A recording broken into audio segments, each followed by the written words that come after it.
How South Korea's new president could shake up the region. So, South Korea CNN. South Korea's new president is taking power at a turbulent time for the country, and the path he cursed could shake up the region. Conservative Yoon of the People Power Party secured the election by the razor-thin margin Wednesday, pulling ahead of rival Lee Jae-myung by less than 1% point.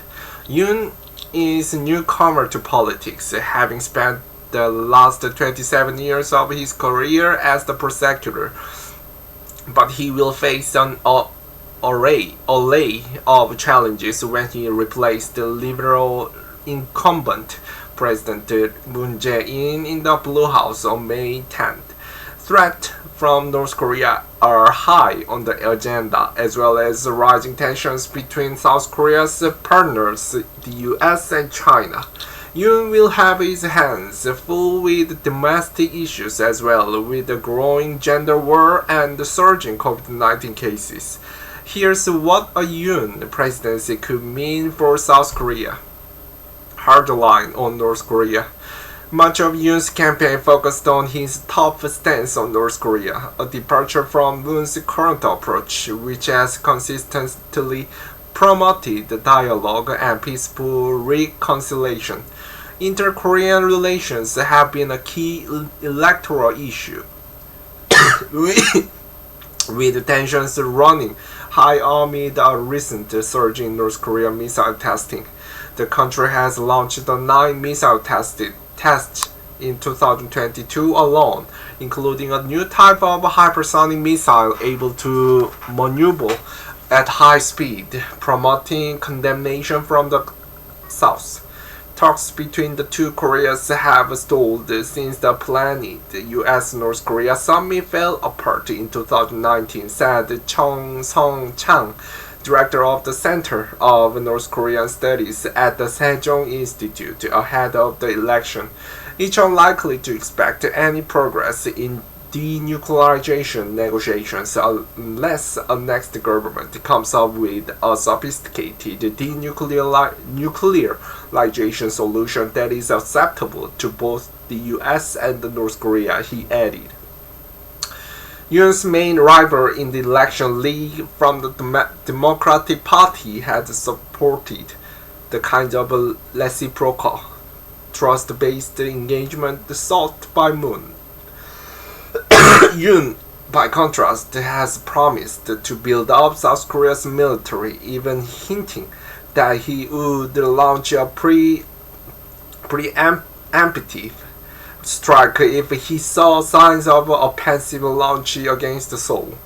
Throughout his campaign, Yoon has slammed the Democratic Party's subservient North Korea policy, vowing not to ease sanctions or prepare a peace treaty until the North makes the active effort in complete and verifiable denuclearization. Speaking in Seoul on January 24th, Yoon added that the door to democracy and dialogue will always be left open, but that he would pursue a peace that is based on the strong national defense posture, not of submission. We will build a powerful military force that can assuredly deter any provocation to protect the safety and property of our citizens and safeguard the territorial integrity and sovereignty of our nation, Yoon said. But experts warned that this hurdle line could see relations worsen between the two countries. Some fear military tensions could return to the crisis levels seen in 2017 when North Korea's aggressive weapons testing and advancement prompted U.S. South Korea shows of military force, as well as a threat from then U.S. President Donald Trump to unleash fire and fury like the world has never seen. Chung from the Sejong Institute said it seems clear that Yoon's election would cause the inter-Korean relations to return to the hostile relationship of the Cold War era. The US-China tightrope. Yoon's win will also likely shift South Korea's relationship with the two founding global superpowers, the US and China. For years, the country has worked a tightrope of the close security alliance with the US and the growing economic relationship with China. But the time and period for that kind of tradition is ending, said Kim Ji-yoon, research fellow at Sogang University's Institute of Social Sciences.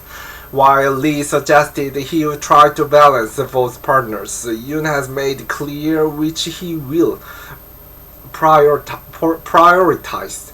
South Korea and the United States share an alliance forged in blood, as we have fought together to protect freedom against the tyranny of communism, Yoon said in January, adding that the country must rebuild this alliance. As part of this push, Yoon has suggested he will seek the installment of the second anti-ballistic missile system, which would undoubtedly provoke fury from China. South Korea first announced in 2016 it would deploy the US-built Terminal High-Altitude Area Defense system to defend against the North Korean missile threat. That sparked a year-long diplomatic feud with China, which argued the missile system would jeopardize its own national security. It also saw public sentiment soar between the two, with some Chinese citizens calling for boycotts of South Korean goods and even destroying popular products such as makeup in performative protest. Under the new administration, it is inevitable that South Korea-China relations will deteriorate again, further narrowing South Korea's diplomatic position and take a certain blow to the Korean economy, Chung said.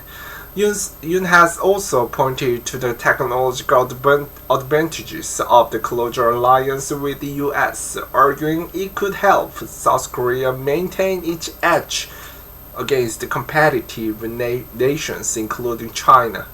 At a summit last year between Moon and the US President Joe Biden, both the leaders reaffirmed their military alliance and agreed to expand cooperation in the areas of technology, the economy, the environment, and public health. A joint statement afterward praised the US-South Korea relationship as inching for stability and prosperity. Yoon's position reflects public sentiment in the South, which is currently hawkish and very hardline, said Kim from Sogang University. This is probably the highest antagonism for China shared by the Korean public, which means a very strong and friendly feeling towards the United States, she added. That feeling appears to be reciprocated. Biden and Yoon had a call on Thursday, with the US President inviting Yoon to visit the White House. Biden added that he hoped for deeper bilateral relations with South Korea and that close coordination regarding North Korean policy will be important. Problems at home. Yoon faces plenty of challenges at home too, including the COVID-19 pandemic, corruption, polarized politics, and gender equality. Another key issue that has defined this election. South Korea's gender war intensified in the run-up to the election, with young voters increasingly split along gender lines, facing a hyper-competitive job market and skyrocketing housing prices. So-called anti-feminist claims that countries' bid to address gender inequality had tipped too far in women's favor. Feminists, meanwhile, pointed to the country's widespread sexual violence, entrenched gender expectations, and low female representation in boardrooms and in politics as examples of how discrimination against women is still life. Both the leading presidential candidates leaned into the issue, with Lee voicing support for women's rights, while Yoon actively quoted votes among anti-feminists. One of Yoon's major campaign promises was to abolish the Ministry of Gender Equality and Family, claiming it is unfair to men. He also promised to raise the penalty for falsely reporting sex crimes. CNN approached Yoon's office for comment on his gender policies, but did not receive the response. Anti-feminists have made themselves a power-promoting bloc in South Korea. Last April, Moon's Democratic Party lost mayoral elections in both Seoul and its second largest city, Busan, with exit polls showing young men in their 20s had overwhelmingly shifted their vote to Yoon's People Power Party. As the election approached, some worried that if Yoon won, gender divisions could widen even further and the women's rights movement could be set back. The gender gap is widest among the young generation, Kim said. If you go up to the older generation, it's actually converging, but it is the widest and the most divergent between young females and young males.